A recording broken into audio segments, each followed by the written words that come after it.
good morning, good afternoon, and maybe good in the middle of the night, depending on which part of the world you're at logging into this webinar.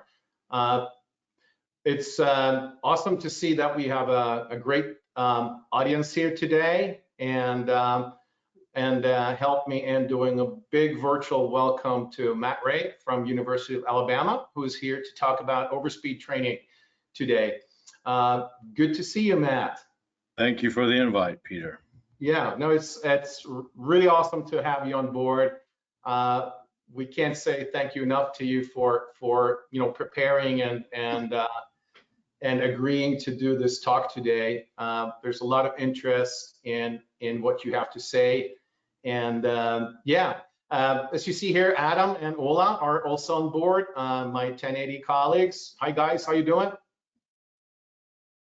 Doing great. Good. Adam's in San Antonio, Texas. Ola is sitting on a mountaintop in Norway somewhere. Yeah, but it seems to work okay. Well, good. We're going to dive straight into it. But the first thing I have to say because I forgot it last time, is that everybody can ask questions. You can type in your questions. There's a little toolbar on your webinar view there, and you can type in your questions, and we will have the help of Ola and Adam to do the Q&A session after Matt has finished his presentation. So type away, ask questions, and we will put them forward to Matt. So Matt, weird times to start a new job in Alabama. You came from Indiana here. You started in Alabama. I thought it was January, February time frame. But what a weird way to start a new job, isn't it? Yeah, it's crazy times. I don't think anyone in this industry ever anticipated something like this. So I think we've all probably been challenged, probably developing a new skill set. But just interesting times. Hope everybody's healthy out there. We're excited to potentially get back and rolling here soon. But yeah, there was some news this morning from the NCAA there. Yeah, I think we're starting to see more and more people getting comfortable with athletes returning and in some fashion and some numbers to get going. So I don't know that things are going to ever get back to what we used to think was normal, but we'll be ready for whatever we're allowed and whatever we get. Yeah, no, we can't wait to get things to get back in business here, and just the thought of missing football season is it's unimaginable. It can't happen. It can't happen. Yeah, we'll cross our fingers. Yeah. Cross our fingers. So Matt, before you dive into your talk, would you mind giving everybody a little background to you and kind of where you're coming from, your path leading up to ending up now in Tuscaloosa? And Sure. So first, again, thanks Peter and 1080 Motion for the invite. I always enjoy the chance to interact with you guys.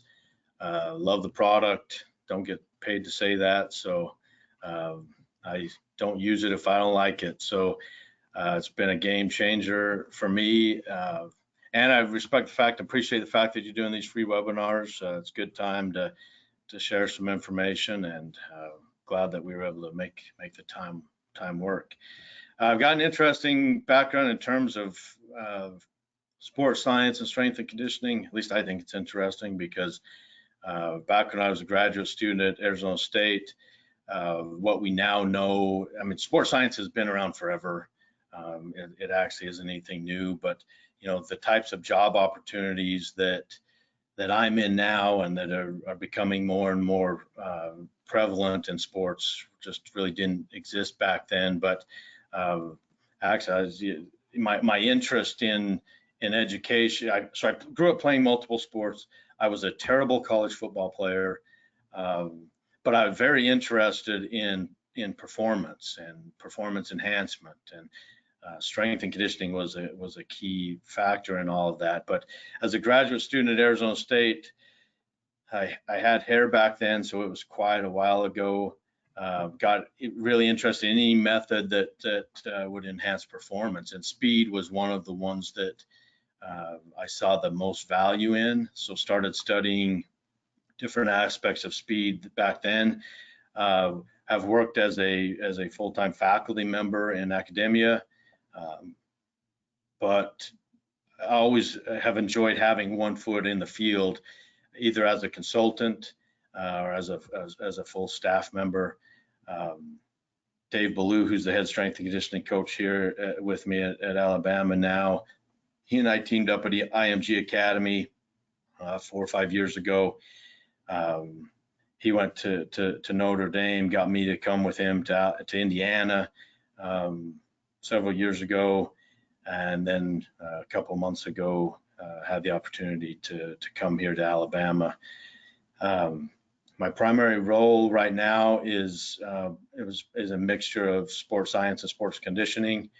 A lot of the speed training focus is something that I influence from the data perspective and as well from the implementation. So early in my career, I was highly influenced by several athletes that I was working with that were incredibly fast.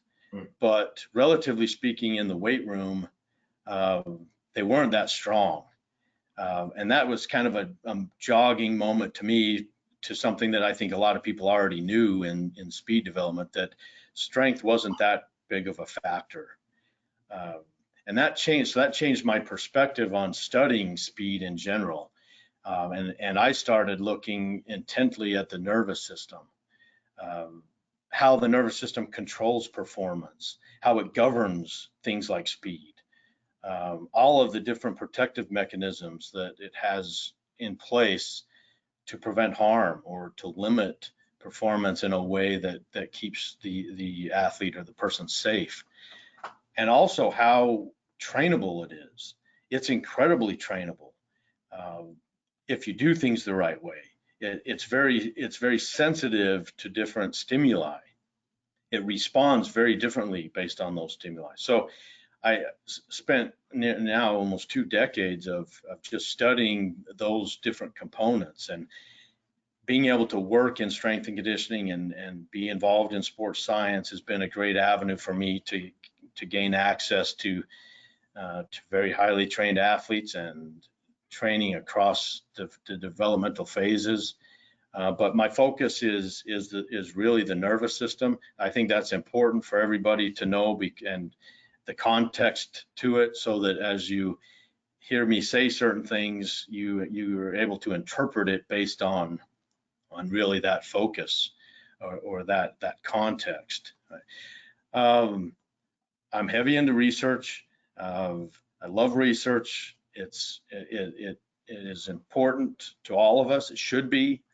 But there's a couple of things that I have determined for myself about the speed development body of research. One of it is I'm concerned about some limitations due to the lack of sophistication in methods of the past. And that doesn't mean that I discount research in the past that has even research that times speed with a stopwatch.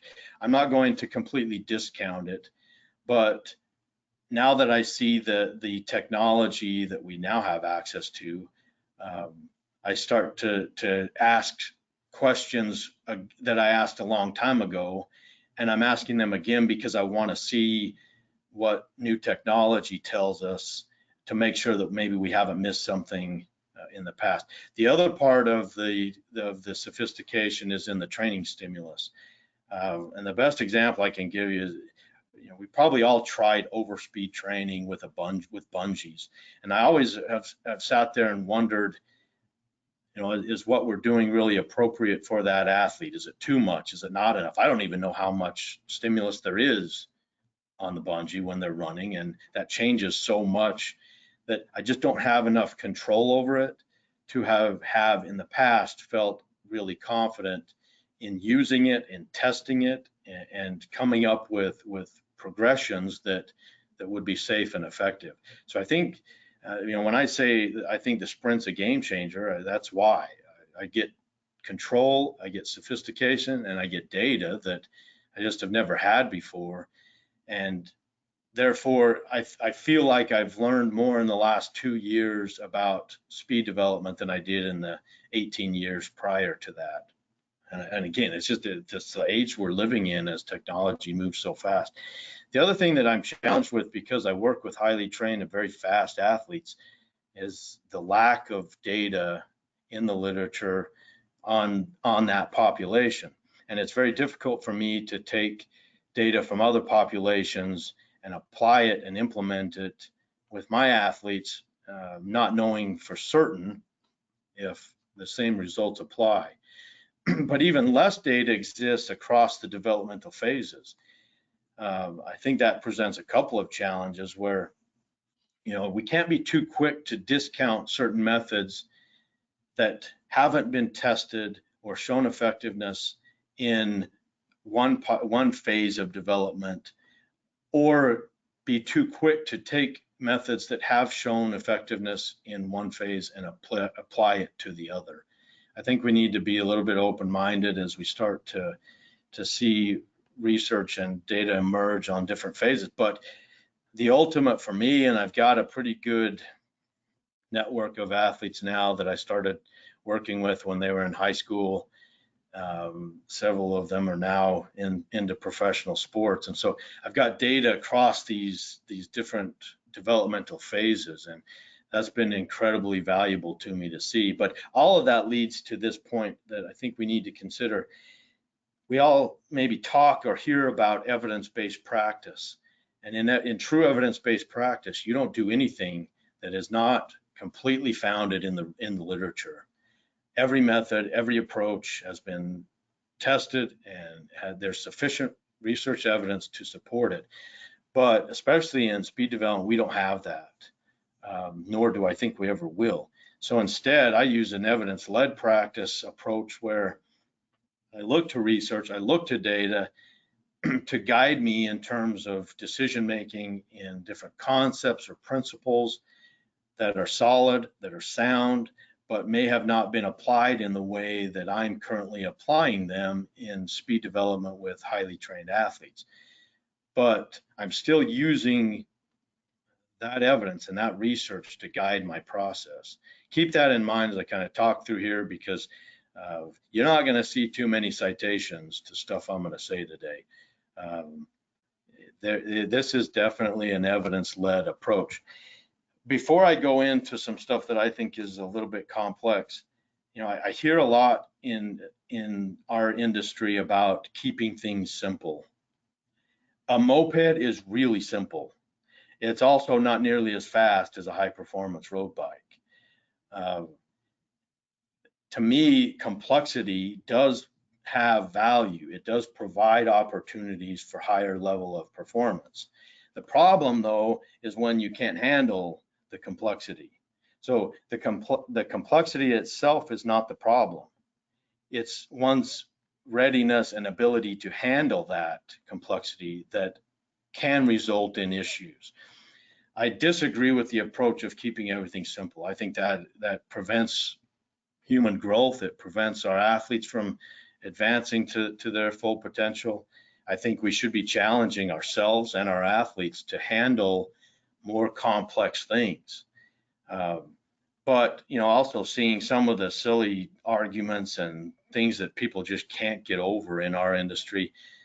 Maybe it is good for a lot of people to keep things simple, but I hope you're challenging yourself to be able to handle more complexity, that you're developing your athletes in a way that enables them to handle more complexity. Unless you're in college football, I hope you're trying to get off your moped and move into the high performance bike world. If you're in college football, just stay on that moped. That's fine with me. But challenge yourself to move to complexity at a pace that you're comfortable with, and don't go any faster than that. So here's some complexity. One of the things that this is kind of the educator and the educator experience I have, but also just an inquisitive mind. A lot of people want all the answers without having to study for the test. And as I look at the last 20 years, the process of seeking answers has been far more valuable to me than all the answers. And I don't have all the answers. So if you came here today hoping that thinking that I'm just going to give you all the answers, one, I don't have them. So you're not going to get them. But two, I'm not even going to give you all the answers that I've found, because again, it's not about the answers. It's about seeking the information and the things that you learn along that way. So I'll guide you in kind of some of the stuff that I have gone through in the past, some neurological factors that I think you could start with and study and investigate, and spend a great deal of time reading and studying in those areas. As you do that, I think I've connected those concepts to three areas where I think the nervous system has a significant impact on performance. The first is muscle activation, which is really just how much muscle tissue gets activated. Muscle synchronization is getting the amount of muscle tissue that's being activated to activate at the same time. And probably the most important in my eyes when it comes to speed is muscle coordination, which is really getting certain muscle groups to activate at the time and at the level of activation needed, and other muscle groups to relax when they're supposed to relax, in order to allow for and facilitate a very highly efficient and effective sport movement. All of those neurological components, and 100 others that I probably could list on here, can drive things into those three main buckets. As maybe an entertaining glimpse to Black Ops research, one of the things that I spent a lot of time studying early in this process was stimulants and their effect on the nervous system. And you learn a lot by watching how a stimulant changes neurological performance. Specifically, stimulants' effect on speed is significant. That's why they're banned, and they need to be banned, because they're highly influential and highly effective in improving speed in a very short amount of time. Did some data collection with the use of amphetamines on speed, and measuring the muscle coordination patterns and how it changes acutely, and seeing speed go through the roof, while at the same time neuromuscular coordination goes from looking pretty shoddy in some athletes to looking incredibly good. That was kind of a sign to me, again, that I was on the right path with the nervous system, because again, I'm not going to do anything that's illegal or unethical, but the things that I'm learning from research that I look at in terms of the use of stimulants, or the nervous system activation, is very telling to me, to the methods that I might be able to use that are legal and ethical to help my athletes to improve their speed over time. So that's the start. That'll get you going. Again, a lot there, a lot to study, a lot to look at over time, but I think it's well worth the investment. To jump straight to an implementation piece, for me, I want to know what the limiting factors are that are holding my athletes back from elite performance. From a speed standpoint, I'll put those into three categories: force development, rate of force development, and neuromuscular coordination. And then, so I'm going to come back in a minute and talk about how the weight room fits in here. But in terms of speed training, I'll rely on three primary methods: heavy resisted, light resisted, or assisted sprinting. And each of those methods has shown to me to be more effective at addressing one of these limitations. So I'll just talk through it. Some of you might have seen a few pieces I put out. By the way, I'm putting most of my stuff on LinkedIn now. Don't look a lot in the peer-reviewed journals. I don't have the time, probably, or the patience to deal with that like I have in the past. But I talk about a data set of high school and college football players, and a process of trying to determine how much strength actually contributes to speed. Below 1.7 times body weight in a parallel squat, strength accounts for about 25% of the variance in speed. Above 1.7, I couldn't find any variance accounted for by strength. So for me, if I want to determine if force is a limiting factor of speed, I start with what's their parallel back squat to body weight ratio. If it's less than 1.7, then there's a higher force limitation than if it's above 1.7. Since working with the 1080 sprint, I've now started to look at how Newton force during the sprinting motion. So, and this is very different based on our position groups because body sizes are different, makeup is different. But you know, just as an idea to throw a level out, if I see less than 250 newtons of peak force in a sprint, then I'm more concerned about force development as a limiting factor. And I will then pair that athlete with more heavy resisted sprints. So heavy resisted sprint addressing force development more than light resisted sprints, which affects it more than assisted sprinting. Assisted sprinting has very little impact on the force development component. Heavy resisted sprinting has a great deal of effect on force development in sprinting. For rate of force development, I'm looking at just as some general rules here, 2,000 watts or less in a body weight split jump, or less than 1,000 watts of peak power in sprinting. Again, just looking at some numbers on the 1080 sprint. Those ratios and the ones I'll talk about on coordination come from just looking at data. Are really fast guys and our slower guys. We don't have really slow guys, but looking at a range of speed and seeing what some of their ratios look like. So for rate of force development, I found that light resisted has the greatest impact, assisted sprinting next, and heavy resisted has little but some impact on rate of force development. And then the really kicker here is neuromuscular coordination. I do EMG sprint testing, so I put EMG sensors, wireless sensors on the leg muscles during a sprint. Won't go into a lot of it today because of time and just feasibility to do so, but in research, I've identified different coordination flaws that affect sprint speed and tested over time different methods to train those flaws or to get positive adaptations in that coordination. But just to kind of, so you see what I look at, if I see more than one coordination flaws, there's 5 or 6 of them that I generally look for. If there's more than one, then I'm concerned about neuromuscular coordination. The more they have, the more concerned I am. But I started kind of looking at ratios between split squat power and speed squat power. So a bilateral power output versus a split stance. And our really fast guys are generally over 0.75.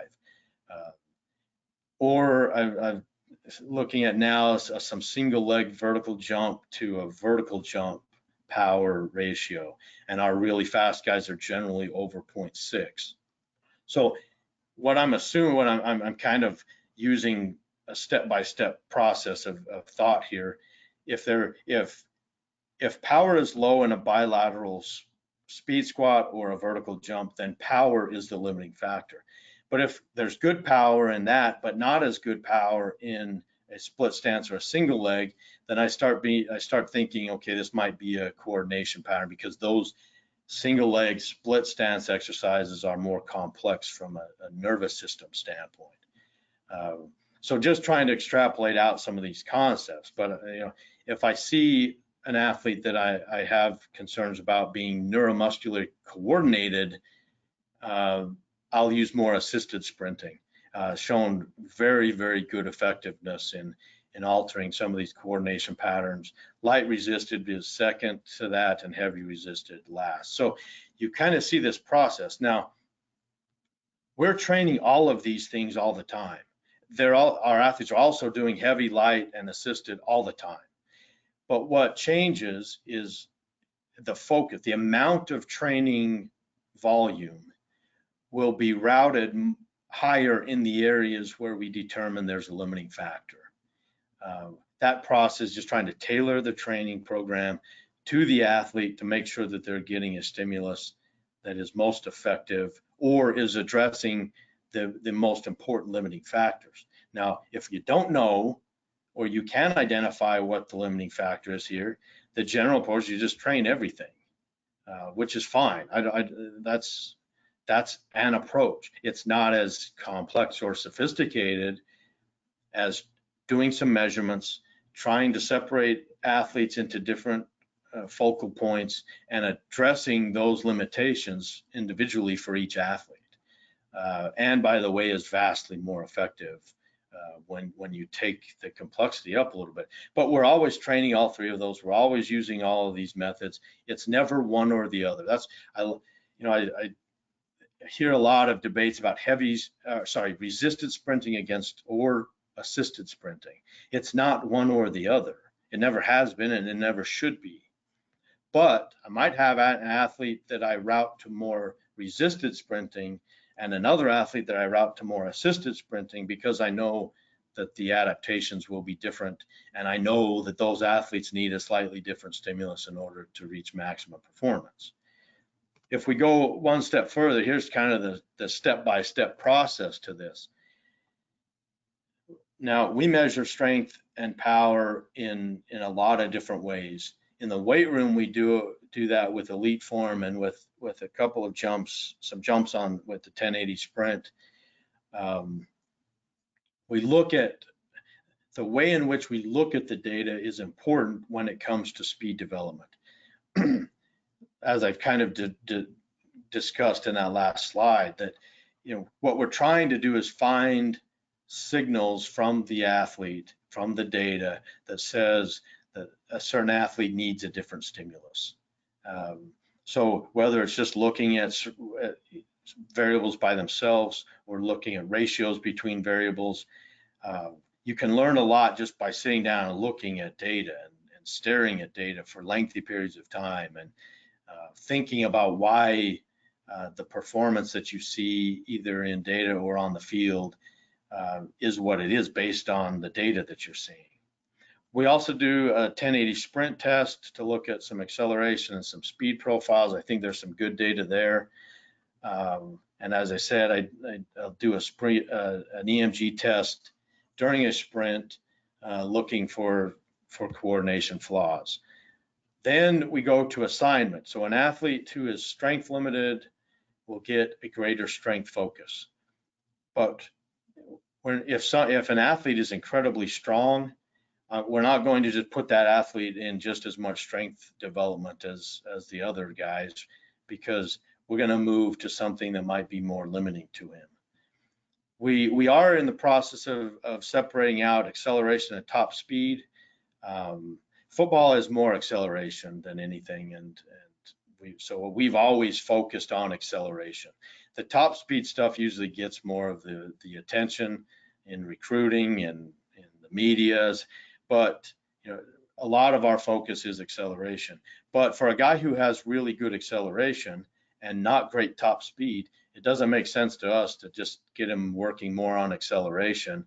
We're going to use more of his training time to focus on something that's probably more limiting. From my perspective, on the data that I've seen, we will use resisted sprinting more with acceleration and assisted sprinting more for top speed focus. That's just something that we've delineated in our data and seen over time. And then the speed focus exercises off of the EMG testing. This is a point that I definitely wanted to kind of make today and get some thoughts on. I have made a statement before, and I caught a lot of flack, especially from track people about this, but most of our speed is actually built in the weight room. The running portion is a great way to supplement that and refine it, and we use that very effectively.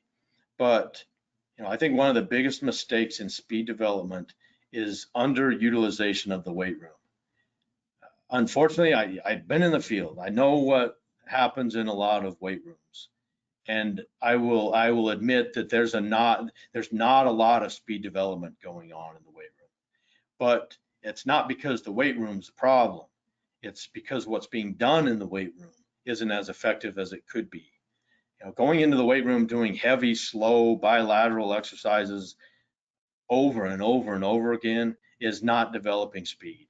Certainly not developing it to the extent that some unilateral, single leg, split stance, more coordination style exercises would afford us.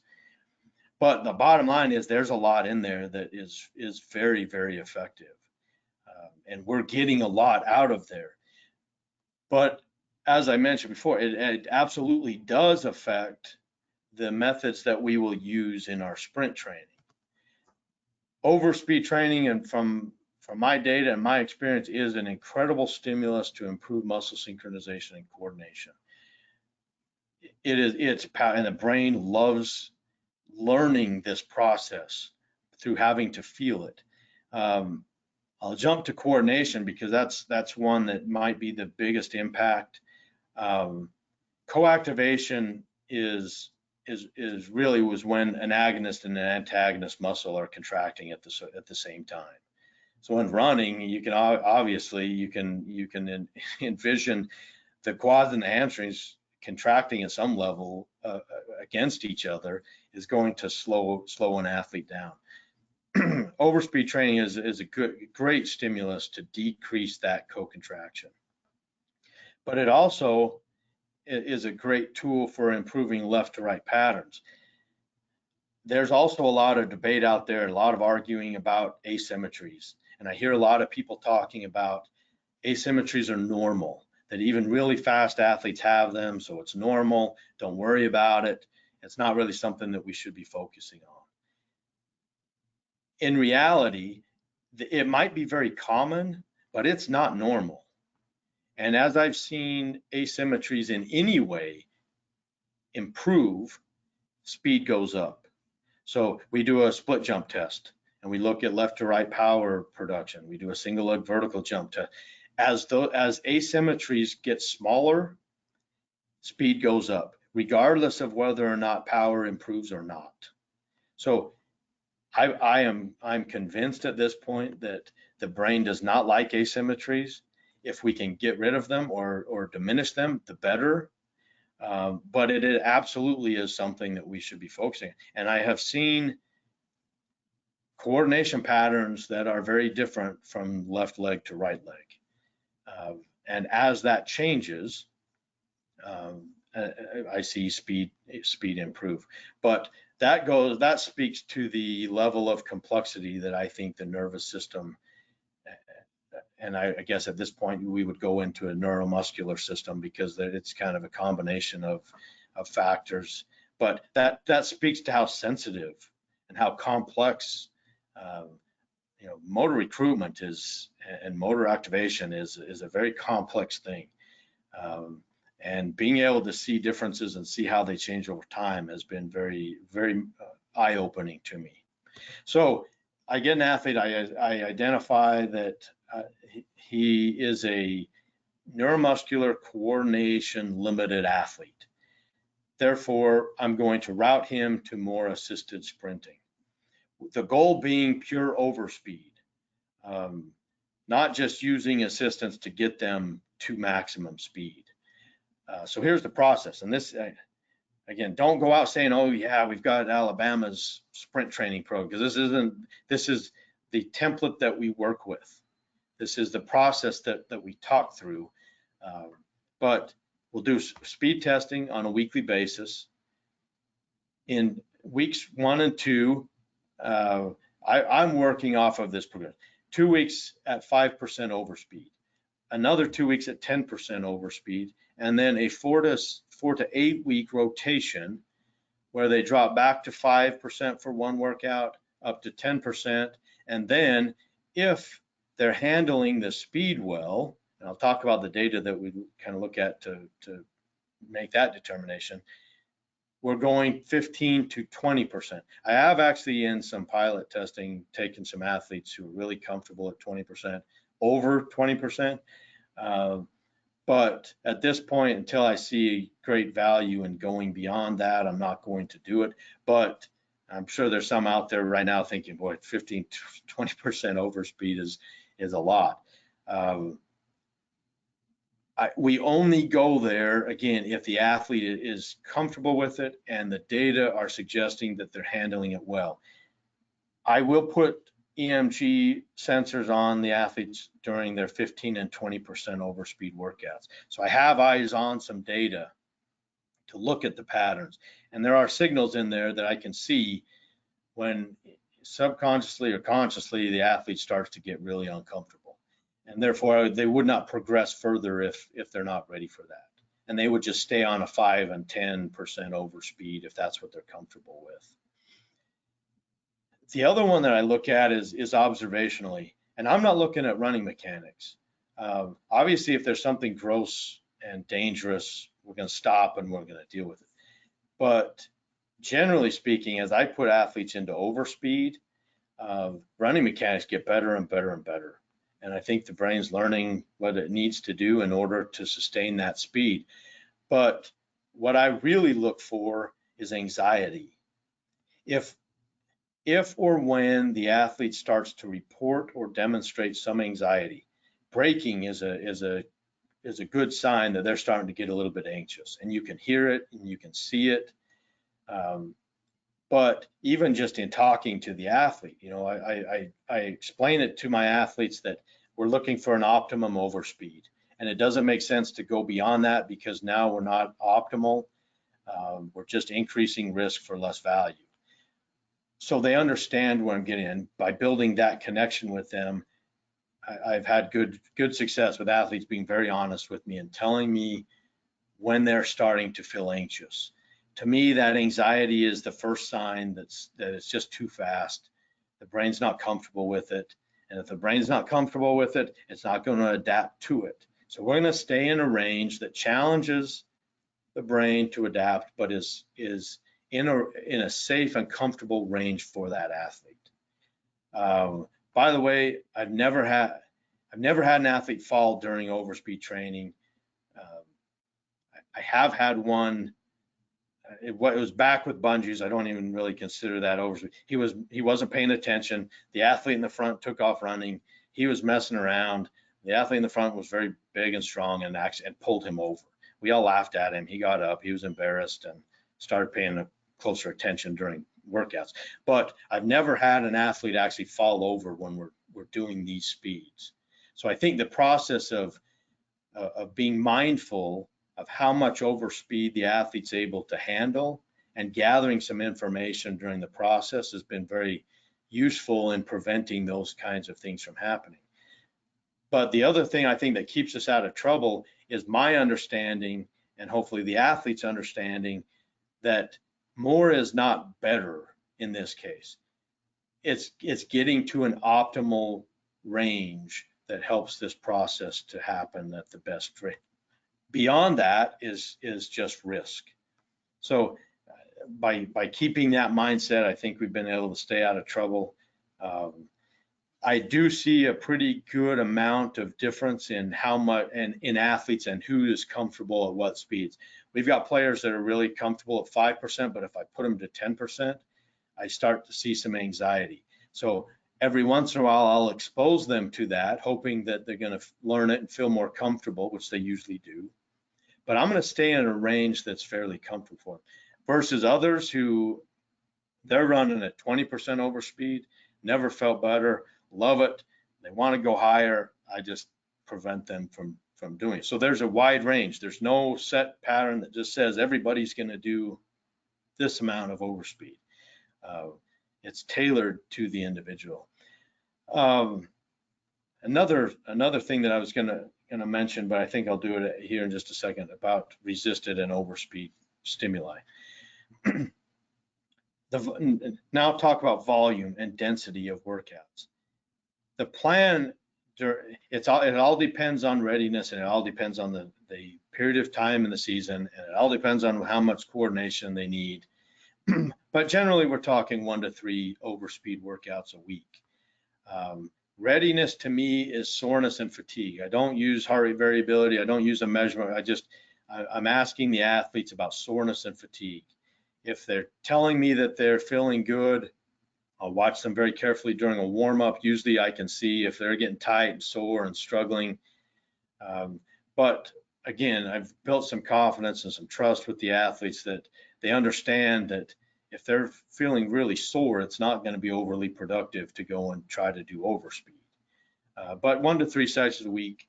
The volume within the workout is another thing that varies pretty good between athletes, but it's periodized across the cycle. But let's just say generally it's 5 to 7 assisted sprints.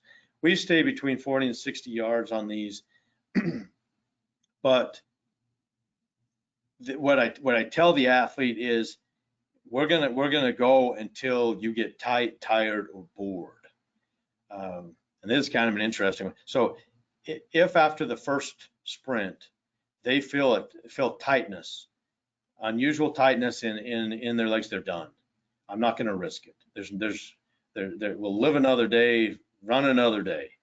But they might, they'll usually get 5, 6, 7 sprints in there, and then I start to see them stretching a lot in between, and then I'm talking to them, they're starting to tighten up a little bit, and I'm going to end it way too soon, not a minute too late. The other one's tired. I'll talk about that in a minute with rest periods, but fatigue is the enemy of max speed development. The nervous system likes to perform and learn when it's at maximum performance. So we're going to get plenty of rest.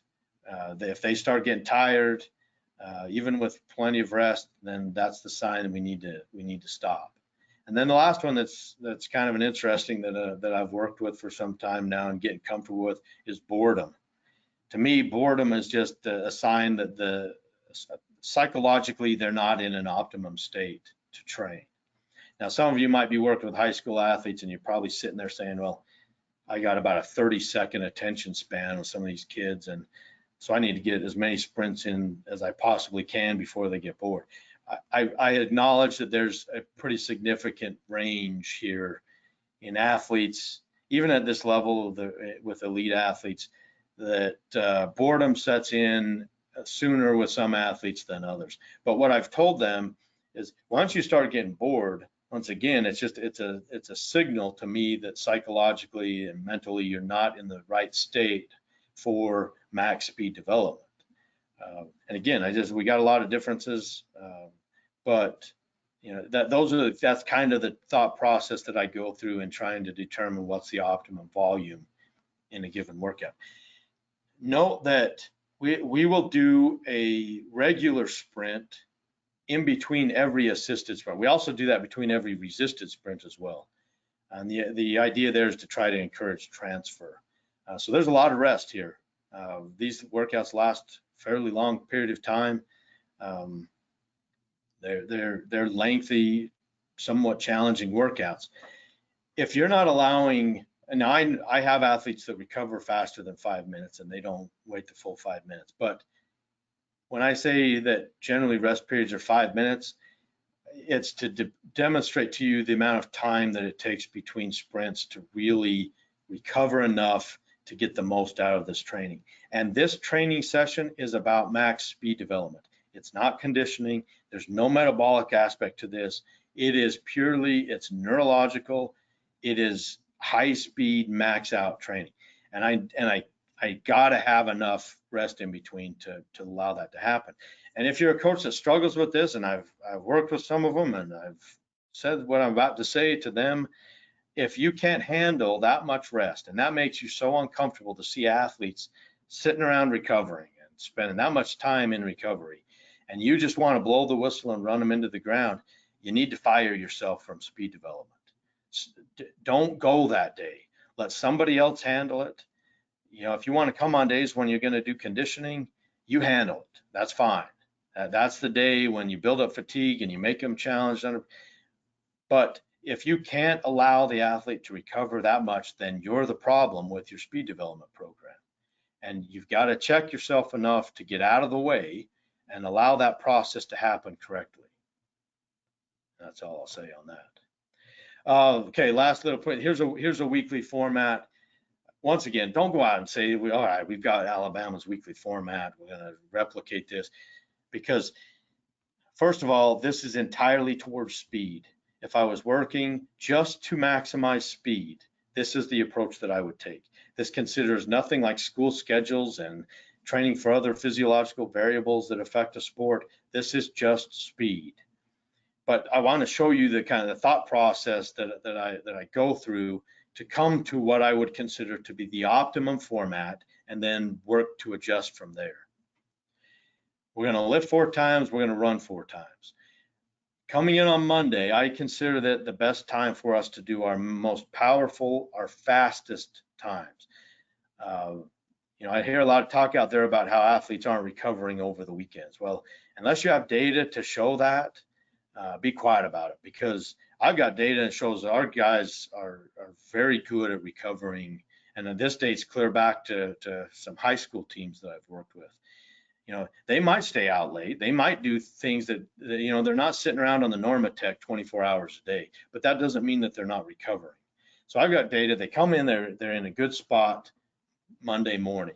Now, if you notice, the lifts and the runs are different early in the week in the sequence compared to late in the week. And I'll explain that as I go, but I'm going to come in Monday morning. First thing we're going to do is a nice max power lift. The best overspeed sessions I've ever run have always followed a power lift. Now, I'm not talking power lifting as a sport. I'm talking speeds are fast, loads are light to moderate, volume is low. Right? We're a lot, very complicated, complex lifting. Speeds are very fast. They're not building up fatigue. We're not breaking them down. It is an incredible nervous system stimulant. Then I'm going to lead right into overspeed training, and we're probably going to be our most aggressive in overspeed training at that point in time. That's why that sequence is like that on Monday. On Tuesday, I'm still going to do the lift before the run for 2 reasons. Number one, the lift is a dynamic coordination workout. These are the most challenging plyometric training, complex plyometrics. They're the types of things that are very challenging from a nervous system and coordination standpoint. Loads aren't heavy. Again, volume's light. It actually does serve as a great warm-up for the resisted sprint that follows, but the primary focus that day is the coordination in the weight room. Therefore, I'm going to do my resisted sprint workout after, so that no fatigue comes into play. Especially when we do heavy resisted sprinting, it's pretty taxing. By the way, we don't generally, because it's a muscular component, we don't use full 5 minutes rest between there, but it's still a good amount of rest. But I sequence it like that because I'm going to give them Wednesday off. Therefore, they're getting about 2 days. If we do that early in the morning on Tuesday, they get almost a full 2 days of recovery. Then we get to Thursday. I'm going to do another overspeed session, but I'm going to do it first because now we're getting later into the week, even with Wednesday off. I don't want lingering fatigue or accumulated stress to limit what I'm doing on the overspeed session. So I do the overspeed session and then go and do another lift. Most likely it's a power, but again, this is driven by what the limitations are. If I have a coordination limited athlete, he's probably going to do another coordination lift in there. So that changes. We're going to move those shells around a little bit. Friday morning, we're going to come in, we're going to do a resisted sprint session before the lift, again, because of accumulated fatigue, but also because if I'm going to put in a strength session, it's going to be the very last thing that I do before I give them the weekend to recover. And here's where some of the strength agenda crowd lose their minds with me. They want that strength session to be Monday, day one. We're going to go heavy. That's our most important factor, and therefore we're going to do that early in the week. But once again, as I told you, I view strength as the least important factor here, and therefore, if I have a force limited athlete, I'm going to do some strength development, but it's not going to affect all the other stuff that we're doing. I'm going to focus on the other 75% of the variance in speed even in someone who is strength limited. So that's a template. I would start with that. I would start working from there, and then Coach Blue and I will sit down and we'll start moving some things around to make sure that, you know, speed is not the only thing that we're focusing on, but that we're doing our speed development in a way that is as close to optimum as we possibly can get. So just to wrap up real quick, study the nervous system. I think it accounts for the majority of speed development. Assisted sprinting is a really powerful stimulus when used right, when controlled right, and in the right situations. Very powerful tool for developing speed across the developmental phases. I will say I've used it with beginning athletes. I've seen great value with beginning athletes. I don't put them at 20% overspeed, but don't again, as I said before, make sure that we're keeping an open mind about all of this, and you know, get as individualized as you possibly can. I think you'll see great returns on the investments of your time and effort to try to tailor the training plan. So I hope that was worthwhile. Any questions you got there, guys? That was excellent, Matt. I think, I hope that you can agree to do a Q&A session, Matt, because there are questions coming in here, many of them, and many of them are really, really good. So I think we can arrange that. That would be brilliant, because I don't think we have time for many questions. So I'll just start with a simple one that I know some coaches are concerned about, and that is, how do the athletes perceive or actually react to doing overspeed? Because this might be new to many of them. What's your perception there? I think you need to approach it as you would any unique exercise that you're introducing an athlete to, and you start off slow and you don't rush them into anything. You give them a sense of what it feels like. You let them acclimate to the stimulus. Really fast athletes love running fast, and in general they love running faster than they're capable of running on their own. So usually my guys love that's their favorite workout of the week. It's something that they really like, but anytime I see that, warning signs go up in my mind that we've got to be careful that we don't overuse this and overdo it. They've got to be ready for it. We've got to make sure that we're doing this the right way. But by and large, a very positive perception about the method from the athletes. You know, one of the challenges I deal with when we do a resisted sprint and then go to a regular sprint, the athlete feels really, really fast in the regular sprint. When you go from an overspeed sprint to a regular sprint, they feel slower. But as I collect times and speeds on those two sprints, generally they're running faster after an overspeed sprint and slower after a resisted sprint. But psychologically, the feelings are completely mixed. So I have to interpret some of those sensations, I guess I would call them, during the workouts, after the workouts, as we're training. But overall, they seem to really like it. I've had good success with it. Matt, one of the questions that keep coming up today that I wanted to summarize is talking about injuries. And do you see injuries with overspeed training? And I also know, listening to you a couple times in the past, your injury rate has been a lot lower implementing some of the speed training that you've done. So maybe you can talk about that in general, what you've seen about injuries. So we have my primary worry is falling. I talked about that a little bit. Mm-hmm. My second primary worry is hamstring strains, because that tends to crop up quite a bit in the literature. And I haven't had them. We track and measure hamstring injury risk through a couple of different exercises. whatever you're using to identify your risk of hamstring injury is fine. We use the split jump and we look at left to right asymmetries. That's probably our primary screening tool. If we see bad ratios, they're not doing overspeed training. So we'll address that ratio in the weight room to get a good to build better symmetry before we introduce them to overspeed training. So that's one step that I think has helped us avoid a lot of problems. The second being what I was talking about in terms of tightness. From my experience just over the last 25 years, tightness often precedes a pull or an injury.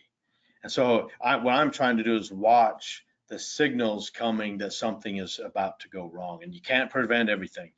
And I've told our coaches and our athletes that this is aggressive training, and I'm not saying that there's not going to be soft tissue issues come up as we push our athletes this hard and this far. Luckily, we haven't had those kinds of things come up, but I've told them it might happen. But we're going to do everything we possibly can to screen first, fix the problems before we introduce, then introduce slowly, let them become acclimated to it before I just throw somebody on there and go crazy with it. We've had, again, good success with it. I think we stop our athletes soon enough that we don't get to those high risk zones. Good. I think you were kind enough to agree because the list here of questions is just piling up, Matt. So set aside a good amount of time to answer. Yeah, some let's do another one. I apologize that I have to get off and get on to another one, but No. happy to do it. Absolutely. No, I think that would be brilliant because they're really, really interesting and really good questions. So I think we'll call it a day there, Peter, and then wrap it up. Any last messages, Peter? No, I just thank you, Matt, for sharing your insights, your thoughts, your and ideas on how to think about this approach. Obviously, overspeed training is a fairly under-researched area in general. So all those scientists out there who might be watching this, that's certainly an area where we're interested in collaborating with folks out there. Get a sprint and get to work. Yeah. Thank you so much. You bet. Thanks, guys. Always enjoy the chance to interact. Good luck in the season now, and I know you don't have a lot of time to chat with me here when things are getting into action. So, but I hope to catch you a little bit down the road, and I hope to be. I've got to go see one of your home games here this season, if people are allowed here. You know, yeah, we'll find out. Cross our fingers. Yeah, but can't wait to see you in person soon, Matt. Good to see you guys. Yeah, thank you so much. Bye. Short wrap up here. We are have a next session next week, same time, same Thursday, and now we're going to talk about swimming. So our good friend Bjorn Harald Olstad from the Norwegian School of Sports Science will give a very interesting talk on swimming performance and the utilization of various technologies for monitoring training and swimming, with all the challenges related to, of course, swimming, being in water. It's hard to use technology in water. He has some really interesting things to share with everybody interested in swimming. So I really encourage everybody to sign up for that session on the 1080 Motion website. You probably know where the banner is. There's a banner on our front page where it takes you to the webinar page, and there you can sign up. Also, we had a full house today. Everybody could not join who wanted to. And if you have any friends out there who are concerned they didn't see this live, this will be recorded, or it is being recorded, and you will be able to see it. We're probably going to post it already this afternoon, US time, on the website, same webinar page, and you can see the recorded of Matt's presentation. So with that, I'd like to thank everybody for joining today. This was probably your 8th or 9th or 10th maybe webinar in the Strength in Numbers webinar series. It's been a great experience having everybody joining, and we appreciate the interest. We always encourage people to come with feedback. And so here's the contact information. If you don't have it yet, you can email us. There's our social media handles there. And join us, chime in. We'd love to hear from you, and we'd love to see you back next week. So with that, thanks a lot, and thanks so much to Matt Ray once again. Thanks, Ola. Thanks, Adam. And we will also then record a separate Q&A session with Matt here and get it up on the website as well. So have a great rest of your day, guys, and we'll see you back. Thank you.